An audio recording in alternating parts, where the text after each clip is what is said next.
Hello dear students, welcome back to ISK easy English. നമ്മൾ ഇന്ന് discuss ചെയ്യുന്നത് reading and writing English എന്ന് പറയുന്ന ശ്രീനാരായണ ഗുരു ഓപ്പൺ യൂണിവേഴ്സിറ്റിക്ക് വരുന്ന BAക്ക് വരുന്ന കോമൺ പേപ്പറാണ് നമ്മൾ ഇന്ന് ഡിസ്കസ് ചെയ്യുന്നത്. അപ്പോൾ നമ്മൾ എടുത്തുകൊണ്ടിരിക്കുന്നത് കമ്മ്യൂണിക്കേഷൻ എന്ന് പറയുന്ന യൂണിറ്റിൽ based on number of participation, based on number of persons involved, communication can be classified as, അതായത് ഒരു കമ്മ്യൂണിക്കേഷൻ നടക്കുമ്പോൾ ആ കമ്മ്യൂണിക്കേഷനിൽ ഉൾപ്പെടുന്ന ആളുകളുടെ എണ്ണം, എത്ര ആൾ ആ കമ്മ്യൂണിക്കേഷനിൽ പങ്കെടുക്കുന്ന ആളുകളുടെ എണ്ണത്തെ അടിസ്ഥാനമാക്കി കമ്മ്യൂണിക്കേഷനെ 5ആയിട്ട് തരംതിരിച്ചിട്ടുണ്ട്. ഒന്നാമത്തേത് ഇൻട്രാ പേഴ്സണൽ കമ്മ്യൂണിക്കേഷൻ, രണ്ടാമത്തേത് ഡ്യാഡിക് കമ്മ്യൂണിക്കേഷൻ, മൂന്നാമത്തേത് സ്മാൾ ഗ്രൂപ്പ് കമ്മ്യൂണിക്കേഷൻ, നാലാമത്തേത് പബ്ലിക് കമ്മ്യൂണിക്കേഷൻ, അഞ്ചാമത്തേത് മാസ് കമ്മ്യൂണിക്കേഷൻ. അപ്പോൾ ഇനി നമുക്ക് ഡീറ്റെയിൽ ആയിട്ട് ഇതിലെ ഓരോ ടൈപ്പും എന്താണെന്ന് നോക്കാം. അപ്പോൾ ഒന്നാമത്തേത് ഇൻട്രാ പേഴ്സണൽ കമ്മ്യൂണിക്കേഷൻ എന്ന് വെച്ച് കഴിഞ്ഞാൽ, ഇൻട്രാ പേഴ്സണൽ കമ്മ്യൂണിക്കേഷൻ എന്ന് വെച്ച് കഴിഞ്ഞാൽ അതിൽ ഒരാൾ മാത്രമേ പങ്കെടുക്കുള്ളൂ.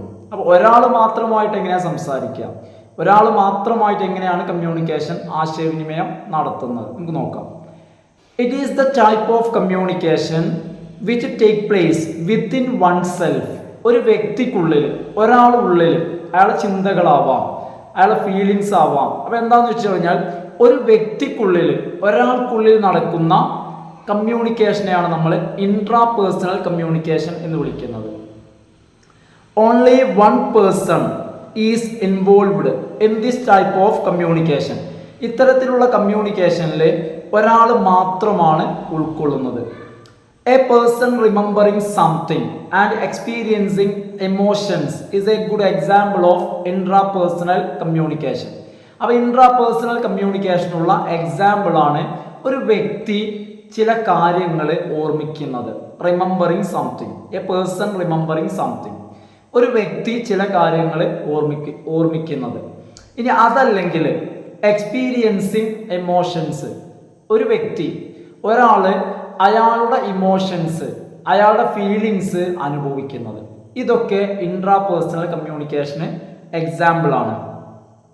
This type of communication can help in self evolvement, stress management etcetera. അപ്പോൾ ഇത്തരത്തിലുള്ള കമ്മ്യൂണിക്കേഷൻ, ഇൻട്രാ പേഴ്സണൽ കമ്മ്യൂണിക്കേഷൻ ഒരു വ്യക്തിയെ പല കാര്യങ്ങൾക്ക് സഹായിക്കാം. അത് നമ്മൾ എക്സാമ്പിളായിട്ട് നോക്കുകയാണെങ്കിൽ, ഒന്ന് സെൽഫ് എവോൾവ്മെന്റ് എന്ന് വെച്ച് കഴിഞ്ഞാൽ പേഴ്സണൽ ഡെവലപ്മെന്റ്, അയാളുടെ വ്യക്തിപരമായിട്ടുള്ള വികാസം, വ്യക്തിത്വ വികാസം. അതുപോലെ തന്നെ സ്ട്രെസ് മാനേജ്മെന്റ്, അതായത് ഇത്തരത്തിൽ നമ്മളുടെ ഉള്ളിലെ ഇമോഷൻസ്, നമ്മളുടെ ഉള്ളിലുള്ള വികാരങ്ങൾ, അവയെക്കുറിച്ച് ചിന്തിക്കാം. അപ്പം ഇങ്ങനെ ചെയ്യുന്നത് കൊണ്ട് നമ്മളുടെ മാനസികമായിട്ടുള്ള നമ്മളുടെ സ്ട്രെസ്, സമ്മർദ്ദം, ടെൻഷൻ നമുക്ക് മാനേജ് ചെയ്യാൻ പറ്റും, അതായത് കുറയ്ക്കാൻ പറ്റും. അപ്പം ഇതാണ് ഇൻട്രാ പേഴ്സണൽ. അടുത്തത് ഡ്യാഡിക് കമ്മ്യൂണിക്കേഷൻ എന്നുള്ളതാണ്. It is that kind of communication which take place between two persons. അതായത് ഇവിടെ രണ്ട് വ്യക്തികൾ തമ്മിൽ നടക്കുന്ന കമ്മ്യൂണിക്കേഷനാണ് ഡ്യാഡിക് കമ്മ്യൂണിക്കേഷൻ എന്ന് പറയുന്നത്. ഇവിടെ രണ്ടാളുകൾ ഉണ്ടായിരിക്കും. The positions of the source and the receiver are interchanged due to the dynamic nature of communication. അതായത് ഈ കമ്മ്യൂണിക്കേഷന്റെ പ്രത്യേകത എന്ന് വെച്ച് കഴിഞ്ഞാൽ ഇവിടെ സോഴ്സും റിസീവറും എന്തു ചെയ്യും, മാറിക്കൊണ്ടിരിക്കും. അതായത് പറയുന്ന ആളും കേൾക്കുന്ന ആളും, അതായത് ഇപ്പം ഞാൻ മറ്റൊരാളും കൂടി സംസാരിക്കുകയാണെങ്കിൽ ഞാൻ പറയുമ്പോൾ ഞാനായിരിക്കും സോഴ്സ്, കേൾക്കുന്ന ആൾ റിസീവർ. കുറച്ച് കഴിഞ്ഞാൽ അത് ഇന്റർചേഞ്ച് ചെയ്യും, അയാൾ പറയും, ഞാൻ കേൾക്കും. അപ്പം അയാൾ സോഴ്സ് ആയിരിക്കും, ഞാൻ റിസീവർ ആയിരിക്കും. ഞാൻ പറയുമ്പോൾ ഞാൻ സോഴ്സ്, അയാൾ റിസീവർ. അപ്പോൾ ഇവിടെ സോഴ്സും റിസീവറും ഇന്റർചേഞ്ച് ചെയ്യും. അപ്പം എന്താ കാരണം എന്ന് വെച്ച് കഴിഞ്ഞാൽ ഇവിടെ പറയുന്നത് ഈ ഒരു കമ്മ്യൂണിക്കേഷന്റെ നേച്ചർ എന്ന് പറയുന്നത് ഡൈനാമിക് നേച്ചർ ഓഫ് കമ്മ്യൂണിക്കേഷൻ ആണ്. That is changing nature of communication. ഇവിടെ രണ്ടാൾ സംസാരിക്കുമ്പോൾ അതൊരു കമ്മ്യൂണിക്കേഷൻ ആവണമെങ്കിൽ അല്ലെങ്കിൽ അതൊരു കമ്മ്യൂണിക്കേഷൻ ആകുമ്പോൾ, ഒരു നല്ല കമ്മ്യൂണിക്കേഷൻ ആകുമ്പോൾ അതിൻ്റെ നേച്ചർ ഡൈനാമിക് നേച്ചർ ആയിക്കാരം. എന്ന് വെച്ച് കഴിഞ്ഞാൽ അങ്ങോട്ടും ഇങ്ങോട്ടും എന്ത് ചെയ്യും, മാറും. സംസാരിക്കുന്ന ആളും റിസീവ് ചെയ്യുന്ന ആളും അങ്ങോട്ടും ഇങ്ങോട്ടും എന്ത് ചെയ്യും, മാറിക്കൊണ്ടിരിക്കും. Feedbacks become messages upon which further communication is built. ഒരാൾ സംസാരിക്കുമ്പോൾ ആ റിസീവറിൽ നിന്നും കിട്ടുന്ന ഫീഡ്ബാക്ക്, ആ ഫീഡ്ബാക്കാണ് ഇവിടെ മെസ്സേജ് എന്ന് പറയുന്നത്. ആ ഫീഡ്ബാക്കിന് ഇവിടെ വളരെ പ്രാധാന്യമുണ്ട്. എന്താണെന്ന് വെച്ച് കഴിഞ്ഞാൽ ആ ഫീഡ്ബാക്കിനെ ഡിപ്പെൻഡ് ചെയ്തിട്ടാണ് ഇവിടെ കമ്മ്യൂണിക്കേഷൻ ബിൽഡ് ചെയ്യുന്നത് അല്ലെങ്കിൽ ഡെവലപ്പ് ചെയ്യുന്നത്. ഇപ്പം ഞാനൊരു കാര്യം പറയുമ്പോൾ, ഒരാളോട് സംസാരിക്കുമ്പോൾ അത് കേൾക്കുന്ന റിസീവർ അയാളിൽ നിന്നും ഫീഡ്ബാക്ക് എനിക്ക് കിട്ടണം. ആ ഫീഡ്ബാക്ക് എനിക്ക് കിട്ടുമ്പോഴാണ് ഞാൻ എന്ത് ചെയ്യുന്നത്, വീണ്ടും സംസാരിക്കുന്നത്. അങ്ങനെയാണ് അവിടെ ആ ഒരു കമ്മ്യൂണിക്കേഷൻ ബിൽഡ് ചെയ്യുന്നത്. It can be unintentional or unpremeditated. അപ്പൊ ഇവിടെ പറയുന്നത് ഈ ഒരു സംസാരം, ഇങ്ങനെ രണ്ടുപേര് സംസാരിക്കുമ്പോൾ ആ സംസാരം എന്ന് പറയുന്നത് അൺഇൻറ്റൻഷണൽ ആവാം, അതുപോലെ തന്നെ അൺപ്രീമീഡിയേറ്റഡ് എന്ന് വെച്ച് കഴിഞ്ഞാൽ മുൻകൂട്ടി പ്ലാൻ ചെയ്യാത്തത്, ഒരു മുൻധാരണയുടെ അടിസ്ഥാനത്തിൽ അല്ലാതിരിക്കാം. It need not always be in the form of speech. അതായത് ഇത്തരത്തിലുള്ള സംസാരം എന്ന് പറയുന്നത് എല്ലാ സമയത്തും, ഒരു ഡാഡി കമ്മ്യൂണിക്കേഷൻ എന്ന് പറയുന്നത് അത് എപ്പോഴും ഒരു സ്പീച്ചിന്റെ രൂപത്തിലായിരിക്കുമെന്ന് നിങ്ങൾ കരുതരുത്. എപ്പോഴും ഒരു ഡാഡി കമ്മ്യൂണിക്കേഷൻ എന്ന് പറയുന്നതിൽ സംസാരം അല്ലെങ്കിൽ എപ്പോഴും അത് വെർബൽ ആവണം എന്നില്ല. എന്താന്ന് വെച്ച് കഴിഞ്ഞാൽ അതിൽ എന്തെല്ലാം വരാം, ജസ്റ്റർ അതായത് ചേഷ്ടകൾ വരാം, എക്സ്പ്രഷൻസ് വരാം, അതുപോലെ തന്നെ അപ്പിയറൻസ് എക്സെട്ര, ഇതെല്ലാം വരാം. ഇപ്പൊ രണ്ട് വ്യക്തികൾ തമ്മിൽ ആംഗ്യം കൊണ്ട്, ഇപ്പോൾ എക്സാമ്പിൾ പറയുകയാണെങ്കിൽ സംസാരിക്കാൻ കഴിയാത്ത ഡംബായിട്ടുള്ള രണ്ടാളുകൾ, അവർ തമ്മിൽ കമ്മ്യൂണിക്കേറ്റ് ചെയ്യുന്നത് ജസ്റ്റേഴ്സ് ഉപയോഗിച്ചിട്ടാണ്, എക്സ്പ്രഷൻസ്. അവിടെയും നടക്കുന്നത് കമ്മ്യൂണിക്കേഷൻ ആണ്, അത് ഡാഡി കമ്മ്യൂണിക്കേഷൻ ആണ്. അപ്പൊ ഡാഡി കമ്മ്യൂണിക്കേഷൻ എന്ന് പറയുമ്പോൾ എപ്പോഴും അതിൽ സ്പീച്ച് ഉണ്ടാവണം എന്നില്ല. Can be different forms of communications. എന്തുപയോഗിക്കാം, കമ്മ്യൂണിക്കേഷൻസിന്റെ ഫോംസ് ഉണ്ടല്ലോ, അതായത് നോൺ വെർബൽ അല്ലെ, അത് വെർബൽ ആവാം, നോൺ വെർബൽ ആവാം. അപ്പൊ എന്താ പറയുന്ന പറഞ്ഞാല് അതിന്റെ ഫോംസ്, അതർ ഫോംസ്, വെർബൽ അല്ലാത്ത മറ്റു ഫോംസും ഉപയോഗിക്കാം. ഇനി ഡാഡി കമ്മ്യൂണിക്കേഷൻ ഉള്ള ഒരു example, a good example of dyadic communication is a friendly telephone call between your friend and you. നിങ്ങളും നിങ്ങളുടെ സുഹൃത്തും തമ്മിലുള്ള ഒരു ടെലിഫോൺ സംഭാഷണം is a good example for dyadic communication. അത് മനസ്സിലാക്കാൻ സിമ്പിൾ ആണ്. ഡാഡി കമ്മ്യൂണിക്കേഷൻ എന്ന് പറയുമ്പോൾ അതിൽ പാർട്ടിസിപ്പേറ്റ് ചെയ്യുന്ന ആളുകൾ രണ്ടായിരിക്കും, രണ്ടുപേര്. ഈ രണ്ടുപേരുടെ പൊസിഷൻസ് അങ്ങോട്ടും ഇങ്ങോട്ടും മാറാം, സോഴ്സും റിസീവറും അങ്ങോട്ടും ഇങ്ങോട്ടും ഇന്റർചേഞ്ച് ചെയ്യാം. പിന്നെ ഈ ഒരു കമ്മ്യൂണിക്കേഷൻ ഡൈനാമിക് നേച്ചറാണ്. പിന്നെ പറയുന്നത് ഒരു എക്സാമ്പിൾ എന്ന് പറയുന്നത് നിങ്ങളും നിങ്ങളുടെ സുഹൃത്തും തമ്മിലുള്ള ടെലിഫോൺ സംഭാഷണം. ഇനി മൂന്നാമത്തേത് പറയുന്നത് small group communication. Small group എന്ന് പറയുമ്പോൾ ഇറ്റ് ഇൻവോൾവ്സ്, ഇതിൽ ഉൾക്കൊള്ളുന്നു മോർ ദാൻ 2 പാർട്ടിസിപ്പൻസ്, രണ്ടിൽ കൂടുതൽ പാർട്ടിസിപ്പൻസ്, പങ്കാളികൾ ഉണ്ടായിരിക്കും. ഇതിൽ പങ്കെടുക്കുന്ന ആളുകളുടെ എണ്ണം എന്ന് പറയുന്നത് രണ്ടിൽ കൂടുതലായിരിക്കും. An example of this type of communication is a group meeting that take place in an office. ഒരു ഓഫീസിൽ നടക്കുന്ന ഒരു ഗ്രൂപ്പ് മീറ്റിംഗ്, ഓഫീസിൽ നടക്കുന്ന എല്ലാ ഓഫീസിലും വർക്ക് ചെയ്യുന്ന ആളുകൾക്ക് അറിയണ്ടായിരിക്കും. ചില ഓഫീസുകളിലൊക്കെ എല്ലാ ദിവസങ്ങളിലും മീറ്റിംഗ് നടക്കും. അപ്പൊ ചിലയിടത്താണെങ്കിൽ മാസത്തിൽ ഒരു തവണ. അപ്പൊ ഇത്തരത്തിൽ നടക്കുന്ന മീറ്റിങ്ങുകളെല്ലാം സ്മാൾ ഗ്രൂപ്പ് കമ്മ്യൂണിക്കേഷന് എക്സാമ്പിൾ ആണ്. It can B formal or informal depending on the circumstances. സാഹചര്യം അനുസരിച്ച് സർക്കംസ്റ്റൻസ് അനുസരിച്ച് ഇത്തരം മീറ്റിങ്ങുകൾ ഫോർമൽ ആവാം, ഇൻഫോർമൽ ആവാം. Information shared would be of common interest or to achieve common goal.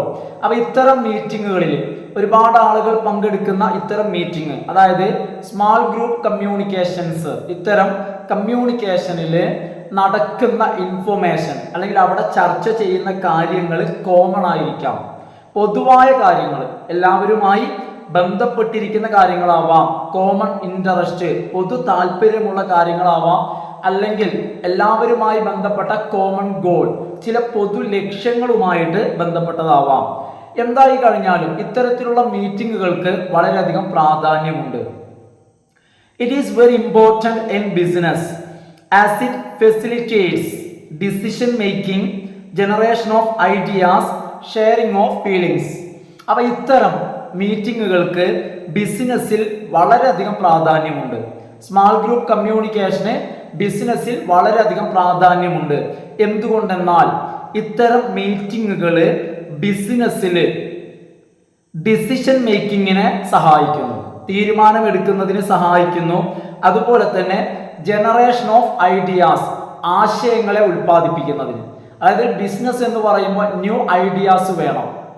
അപ്പൊ ന്യൂ ഐഡിയാസ് ജനറേറ്റ് ചെയ്യുന്നതിന് ഇത്തരം മീറ്റിങ്ങുകൾ നല്ലതാണ്.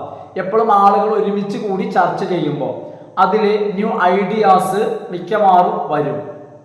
അതുപോലെ തന്നെ ഷെയറിംഗ് ഓഫ് ഫീലിങ്സ്, ആളുകൾക്കുള്ളിലുള്ള ഫീലിങ്സ്, ആളുകളുടെ ചിന്തകളൊക്കെ ഷെയർ ചെയ്യുന്നതിന് ഇത്തരം മീറ്റിങ്ങുകൾ വളരെയധികം സഹായിക്കുന്നുണ്ട്. അപ്പോൾ ഇത്രയാണ് നമുക്ക് സ്മാൾ ഗ്രൂപ്പ് ഓഫ് കമ്മ്യൂണിക്കേഷനെ കുറിച്ച് പറയാനുള്ളത്.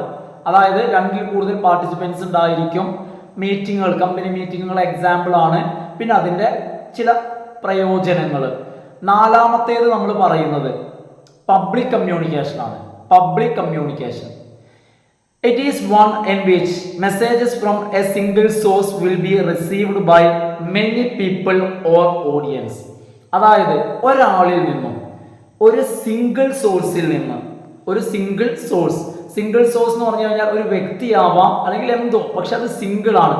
അത്തരം ഒരു സോഴ്സിൽ നിന്നും ഒരുപാട് ആളുകൾ മെസ്സേജ് റിസീവ് ചെയ്യാം. അപ്പൊ സിംഗിൾ സോഴ്സിൽ നിന്നും മെനി പീപ്പിൾ, ഒരുപാട് ആളുകളിലേക്ക് മെസ്സേജ് എത്തുന്ന ഒരു സംവിധാനം. എക്സാമ്പിൾ ആണ് A public speech is an example of this type of communication. ഇതിനുള്ള എക്സാമ്പിൾ ആണ് പബ്ലിക് സ്പീച്ച്. അതായത് എന്ത് തരത്തിലുള്ളതായിക്കോട്ടെ, ഇപ്പൊ രാഷ്ട്രീയമായിട്ടുള്ള പ്രസംഗമാണെങ്കിലും ഏത് തരത്തിലുള്ള പ്രസംഗമാണെങ്കിലും ആ ഒരു പ്രസംഗം നടക്കുമ്പോൾ വേദിയിൽ സംസാരിക്കുന്നത് ഒരാളാണ്. പക്ഷെ ആ സംസാരം കേൾക്കാൻ അവിടെ ഒരുപാട് ആളുകൾ ഉണ്ടായിരിക്കും. പക്ഷെ നമ്മളൊരു കാര്യം മനസ്സിലാക്കണം, ആ ഒരുപാട് ആളുകൾ എന്ന് പറയുമ്പോൾ അവിടെ കൂടുന്ന ആളുകളുടെ എണ്ണത്തിന് ലിമിറ്റ് ഉണ്ട്, അല്ലേ? ഇപ്പൊ ഒരു ഓഡിറ്റോറിയത്തിലാണെങ്കിലും റോഡ് സൈഡിലാണെങ്കിലും അവിടെ കൂടാവുന്ന ആളുകൾ, കാരണം അറിഞ്ഞെത്താവുന്ന ആളുകൾ ഒരു ലിമിറ്റ് ഉണ്ട്. അത്രയും ആളുകൾ മാത്രമേ അവിടെ കൂടുള്ളൂ. Public communication may be employed for purposes including not limiting to education. ഈ പബ്ലിക് കമ്മ്യൂണിക്കേഷൻ എന്ന് പറയുന്നത് അത് എഡ്യൂക്കേഷനിൽ മാത്രമായിട്ട് ഒതുങ്ങി നിൽക്കുന്നില്ല. എന്റർടൈൻമെന്റ് ഉണ്ട്, അതുപോലെ തന്നെ ബിൽഡിംഗ് റിലേഷൻഷിപ്സ്, ബന്ധങ്ങൾ വളർത്തിയെടുക്കലുണ്ട്, ബന്ധങ്ങൾ ഉണ്ടാക്കലുണ്ട്. ക്രിയേറ്റിംഗ് കണക്ഷൻസ് ക്രിയേറ്റ് ചെയ്യലുണ്ട്. അതുപോലെ തന്നെ generating a network and politics, രാഷ്ട്രീയപരമായിട്ട് നെറ്റ്വർക്ക് ജനറേറ്റ് ചെയ്യുക, ബന്ധങ്ങൾ. അപ്പൊ ഇതിനെല്ലാം പബ്ലിക് സ്പീച്ചുകൾ സഹായിക്കുന്നുണ്ട്, അല്ലെങ്കിൽ പബ്ലിക് കമ്മ്യൂണിക്കേഷൻ സഹായിക്കുന്നുണ്ട്. It is a very important part of public relations too. അതായത് പബ്ലിക് റിലേഷൻ ഡെവലപ്പ് ചെയ്യുന്നതിനും മെയിൻറ്റെയിൻ ചെയ്യുന്നതിനും അതുമായി ബന്ധപ്പെട്ട് നോക്കുമ്പോൾ പബ്ലിക് കമ്മ്യൂണിക്കേഷന് വളരെയധികം പ്രാധാന്യമുണ്ട്. അപ്പോൾ വളരെ ചുരുങ്ങിയ വാക്കുകളിൽ പറയുകയാണെങ്കിൽ എന്താണ് പബ്ലിക് കമ്മ്യൂണിക്കേഷൻ? പബ്ലിക് കമ്മ്യൂണിക്കേഷൻ എന്ന് പറഞ്ഞു കഴിഞ്ഞാൽ ഇവിടെ സോഴ്സ് എന്ന് പറയുന്നത് ഒരാളായിരിക്കും. ഒരാളിൽ നിന്നും ഒരുപാട് ആളുകളിലേക്ക് ഒരുപാട് ആളുകൾ കമ്മ്യൂണിക്കേഷൻ റിസീവ് ചെയ്യാം. അപ്പോൾ ഇതിൻ്റെ പർപ്പസ്, ഇതിന് പല പർപ്പസ് ഉണ്ട്. എഡ്യൂക്കേഷൻ ഉണ്ട്, എൻ്റർടൈൻമെൻ്റ് ഉണ്ട്, റിലേഷൻഷിപ്പ് ബിൽഡ് ചെയ്യലുണ്ട്, കണക്ഷൻ ക്രിയേറ്റ് ചെയ്യലുണ്ട്. അതുപോലെ തന്നെ അടുത്തൊരു കാര്യം പറയുന്നത് പബ്ലിക് റിലേഷൻസിനെ സംബന്ധിച്ചിടത്തോളം ഒരു വളരെ പ്രധാനപ്പെട്ട ഒരു റോള് അല്ലെങ്കിൽ ഒരു പാർട്ട് പബ്ലിക് കമ്മ്യൂണിക്കേഷന് ഉണ്ട്. ഇനി ഞാൻ നേരത്തെ പറഞ്ഞു 5ാമത്തേത് മാസ് കമ്മ്യൂണിക്കേഷൻ. ഞാനിപ്പോൾ നേരത്തെ പറഞ്ഞു പബ്ലിക് കമ്മ്യൂണിക്കേഷൻ എന്ന് പറയുമ്പോൾ സിംഗിൾ സോഴ്സ് ആണ്. സിംഗിൾ സോഴ്സിൽ നിന്നും ഒരുപാട് ആളുകൾ ഇൻഫർമേഷൻ റിസീവ് ചെയ്യാണ്. ഒരുപാട് ആളുകൾ എന്ന് പറയുമ്പോൾ അവിടെ ലിമിറ്റ് ഉണ്ടാവും, അല്ലേ? വരാവുന്ന ആളുകൾക്ക് ലിമിറ്റ് ഉണ്ട്. പക്ഷെ ഇവിടെ അങ്ങനെയല്ല. ഇവിടെ ഒരു മാസ് ഓഡിയൻസ് ആണ്. വലിയ ഒരു ഓഡിയൻസിലേക്ക് എങ്ങനെ എത്തിക്കാം അതിനെക്കുറിച്ചാണ് മാസ് കമ്മ്യൂണിക്കേഷൻ. അപ്പോൾ നോക്കൂ, it is the type of communication where there is a huge number of audience who cannot be grouped together. ഒന്നിച്ച് എത്താൻ കഴിയാത്ത, അത് നേരത്തെ നമ്മൾ പറഞ്ഞു പബ്ലിക് കമ്മ്യൂണിക്കേഷൻ എന്ന് പറഞ്ഞു കഴിഞ്ഞാൽ അവിടെ ഗ്രൂപ്പ് ചെയ്യാൻ കഴിയുന്ന ഒരു വിഭാഗമേ ഉണ്ടാവും. പക്ഷെ ഇത് അതിനേക്കാളും വലിയ ഒരു ഓഡിയൻസ് ആണ്. ആ ഓഡിയൻസിന് ഒരു ഭാഗത്ത് എന്ത് ചെയ്യാൻ കഴിയില്ല, ഒരുമിച്ച് കൂടാൻ കഴിയില്ല. അത്രയ്ക്കും ഒരു വലിയ ഓഡിയൻസ് ആണ്. അത്തരം ഓഡിയൻസിലേക്ക് ഇൻഫർമേഷൻ എത്തിക്കാം. അതിന് നമുക്ക് എങ്ങനെ സാധ്യമാകുന്നത്? ഹെൻസ് നമുക്കതിന് സാധ്യമാകുന്നത് technology is used as a medium to reach them. അപ്പൊ ഇത്തരം ആളുകൾക്ക് മുൻപിൽ ഇത്രയും വലിയൊരു ഓഡിയൻസ് ഒരുമിച്ച് കൂടാൻ, ഗ്രൂപ്പ് ചെയ്യാൻ കഴിയാത്തൊരു ഓഡിയൻസിന് മുന്നിൽ നമുക്ക് നിന്ന് സംസാരിക്കാൻ കഴിയില്ല. ഇപ്പൊ ഞാനിപ്പോ ചെയ്യുന്നത്, ഇപ്പൊ എൻ്റെ മുന്നിൽ ഞാൻ ഈ സംസാരിക്കുന്നത് കേൾക്കാൻ ഒരുപാട് ഓഡിയൻസ് ഇല്ല. എനിക്ക് വേണമെങ്കിൽ അല്ലേ അത്തരം ഒരുപാട് ഓഡിയൻസ് വരാം. പക്ഷെ ഞാനിപ്പോൾ ഈ പറയുമ്പോൾ ലിമിറ്റഡ് ഓഡിയൻസ് ഉള്ളൂ. പക്ഷെ ഒരുപാട് ഓഡിയൻസ് ഉണ്ടെന്ന് കരുതുക. അതായത് ഒരു ഭാഗത്ത് ഒരുമിച്ച് കൂടാൻ കഴിയാത്ത അത്രയും ഓഡിയൻസ് ഉണ്ടെങ്കിലും ഞാൻ ഈ പറയുന്നത് അവരിലേക്കൊക്കെ എത്താൻ ഈ ചാനൽ അല്ലെങ്കിൽ ഈ ടെക്നോളജി എന്ത് ചെയ്യുന്നുണ്ട്, സഹായിക്കുന്നുണ്ട്. അതന്നെയാണ് ഇവിടെയും പറയുന്നത്, technology is used as a medium. അപ്പൊ ഇവിടെ മാസ് കമ്മ്യൂണിക്കേഷനിൽ മീഡിയമായിട്ട് ഉപയോഗിക്കുന്നത് ടെക്നോളജിയാണ്. അതിനൊരു എക്സാമ്പിൾ ആയിട്ട് നമുക്ക് radio is an example of this form of communication. അതായത് ഇത്തരത്തിലുള്ള കമ്മ്യൂണിക്കേഷന് നമുക്കൊരു എക്സാമ്പിൾ ആയിട്ട് റേഡിയോയെ എടുക്കാം. നിങ്ങളൊന്ന് ആലോചിച്ച് നോക്കൂ, റേഡിയോ ഒരുപാട് വീടുകളിൽ ഉണ്ടായിരിക്കും. ഇപ്പൊ എന്ത് ചെയ്യാന്ന് വെച്ച് കഴിഞ്ഞാൽ ഒരു ന്യൂസ് റേഡിയോയിൽ റീഡ് ചെയ്യുന്ന ഒരു ന്യൂസ് ഒരേ സമയം എത്ര ആളുകൾ വ്യത്യസ്ത സ്ഥലങ്ങളിൽ വീടുകളിൽ ഇരുന്ന് റേഡിയോ വഴി കേൾക്കുന്നു എന്നുള്ളതാണ്. There is no scope for feedback in this kind of communication as it is mediated by technology. ഇവിടെ ഈ കമ്മ്യൂണിക്കേഷനെ മീഡിയേറ്റ് ചെയ്യുന്നത്, അതായത് ഇത് ഡയറക്റ്റ് ത്രൂ സോഴ്സ് അല്ല, സോഴ്സ് തന്നെയാണ് പക്ഷെ പേഴ്സൺ അല്ല, സിംഗിൾ പേഴ്സണിൽ നിന്നല്ല. ഇവിടെ ടെക്നോളജിയിലൂടെ വരുന്നത് കൊണ്ട് തന്നെ ഇവിടെ ഫീഡ്ബാക്കിന് സാധ്യമല്ല. പക്ഷെ നമുക്കിവിടെ എൻ്റെ ഈ വീഡിയോയിൽ ഇവിടെ ഫീഡ്ബാക്ക് സാധ്യമാണ്. കാരണം ഒന്നുകൂടി ടെക്നോളജി വളർന്നു അല്ലെ, ടെക്നോളജി വളർന്നു കഴിഞ്ഞപ്പോൾ ഫീഡ്ബാക്കും സാധ്യമാണ്. നിങ്ങൾക്ക് ഞാനുമായിട്ട് കമ്മ്യൂണിക്കേറ്റ് ചെയ്യാം. ഞാൻ പറയാറുണ്ട്, നിങ്ങളുടെ അഭിപ്രായങ്ങൾ ഞാൻ കമന്റ് ചെയ്യാം, ഞാൻ മറുപടി നൽകും. അപ്പൊ ഇവിടെയും കമ്മ്യൂണിക്കേഷൻ നടക്കുന്നു അല്ലെ, നമ്മൾ തമ്മിൽ ഒരു ഡാഡി കമ്മ്യൂണിക്കേഷൻ ഇവിടെ നടക്കുന്നുണ്ട്. പക്ഷെ റേഡിയോയിൽ അത് സാധ്യമല്ല. ഇതാണ് പലതരത്തിലുള്ള communication based on number of participants. പങ്കെടുക്കുന്ന പാർട്ടിസിപ്പൻസിന്റെ എണ്ണം അനുസരിച്ച്. ഇനി അടുത്തത് ടെക്നിക്സ് ഓഫ് കമ്മ്യൂണിക്കേഷൻ ആണ്. ടെക്നിക്സ് ഓഫ് കമ്മ്യൂണിക്കേഷൻ ഒരു കാര്യം ചെയ്യാം, ടെക്നിക്സ് ഓഫ് കമ്മ്യൂണിക്കേഷൻ നമുക്ക് അടുത്ത ക്ലാസ്സിൽ ഡിസ്കസ് ചെയ്യാം അല്ലെ. ഇപ്പം അതിന് ഏകദേശം 18 മിനിറ്റ് ആയിട്ടുണ്ട്. ഇനി അതും കൂടി പറയുകയാണെങ്കിൽ ഒരു 10 മിനിറ്റ് ചിലപ്പോൾ വന്നേക്കാം. അപ്പോൾ അതൊരു ഇനി 10 മിനിറ്റ് വന്നില്ലെങ്കിലും ഈ ഒരു വീഡിയോ 10-25 മിനിറ്റ് ആകുമ്പോൾ ഇനി അതൊരു ലോങ് വീഡിയോ ആയിട്ട് ലെങ്ത് വീഡിയോ ആയിട്ട് മാറണ്ട. അപ്പോൾ എന്ത് ചെയ്യാം, എല്ലാവരും സ്റ്റുഡൻസ് ഒക്കെ എന്ത് ചെയ്യാം, കാര്യങ്ങളൊക്കെ ഒന്ന് മനസ്സിലാക്കുക. സംശയമുള്ള ആളുകൾ, ഞാൻ അതുപോലെ പറയാൻ സാധാരണ പോലെ പറയാൻ ആരും കമന്റ് ചെയ്യാറില്ല, എന്നാലും ഞാൻ പറയാണ്, സംശയമുള്ള ആളുകളൊക്കെ എന്ത് ചെയ്യാം, ജസ്റ്റ് ഒന്ന് കമന്റ് ചെയ്യാം. അപ്പോൾ നമ്മൾ നെക്സ്റ്റ് വീഡിയോയിലോ മറ്റോ ആയിട്ട് എന്ത് ചെയ്യാം, നിങ്ങളുടെ ഡൗട്ട്സ് ഞാൻ ക്ലിയർ ചെയ്യും. അതുപോലെ തന്നെ നിങ്ങളുടെ സുഹൃത്തുക്കൾക്ക് ഇതേപോലെ ഇപ്പം ഞാൻ 2 യൂണിവേഴ്സിറ്റീസിൻ്റെ വീഡിയോ ആണ് ചെയ്യുന്നത്. ഇഗ്നോയുടെ വീഡിയോ ചെയ്യുന്നുണ്ട്, അതുപോലെ തന്നെ ശ്രീനാരായണ ഗുരു യൂണിവേഴ്സിറ്റി വീഡിയോ ഫസ്റ്റ് സെമ്മിൻ്റെ ഞാൻ ചെയ്യുന്നുണ്ട്. അപ്പോൾ അത്തരത്തിൽ നിങ്ങൾ അറിയുന്ന സുഹൃത്തുക്കളിലേക്ക് വീഡിയോ ഒക്കെ ഒന്ന് എന്ത് ചെയ്യുക, ഒന്ന് ഷെയർ ചെയ്യുക, ഒന്ന് സപ്പോർട്ട് ചെയ്ത് കഴിഞ്ഞാൽ കുറച്ച് സബ്സ്ക്രൈബേഴ്സ് ഒക്കെ വന്നു കഴിഞ്ഞാൽ അത് എനിക്കൊരു സന്തോഷമാവും, അതുപോലെ തന്നെ നിങ്ങൾക്കൊരു ഉപകാരമാവും. Okay, thanks for watching.